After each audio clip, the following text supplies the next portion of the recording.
The problem is dogmatism. The overarching problem is believing things strongly on bad evidence.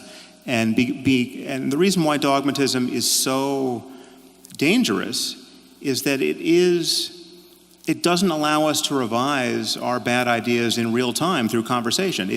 Dogmas have to be enforced by force or the threat of force, because the moment someone has a better idea, you have to shut it down in order to preserve your dogmas. Okay. So the commonality seems to be something like claims of absolute truth at some level that you're no longer allowed to discuss. Yeah.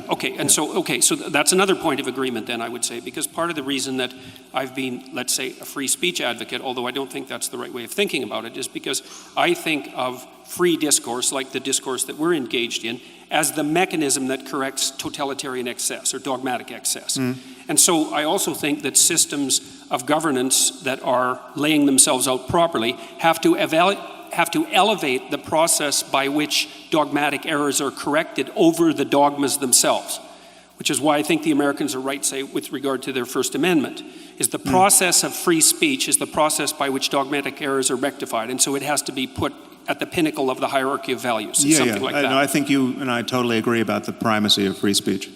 Okay, good. Okay, so that's another, fine.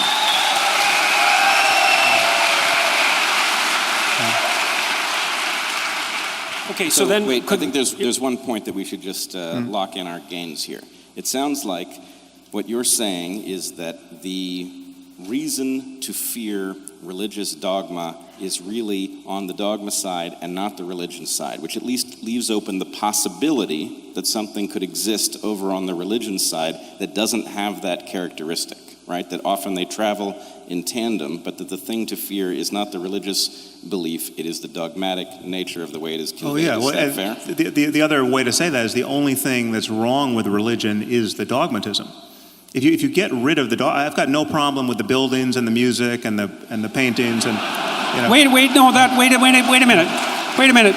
That's not a trivial point, and it's not just a joke, because the buildings and the music are very important parts of the religious process. And so I know there's a humorous element to that, but it's not like Sam is throwing out the baby with the bathwater there. And to go further than that, I've got no problem. In fact, I'm deeply interested in the phenomenology of spiritual experience. So whatever experience someone like Jesus had, whoever he was historically, or any of the other matriarchs and patriarchs of the world's religions, that phenomenology is subjectively real. I mean, it's diverse. I'm not saying everyone's had the same experience, but there are changes in consciousness that explain both how religions have gotten founded by their founders and the experiences people have had in the presence of those people or by following their methodologies that seem to be confirming of the dogmas that grew up around those traditions. And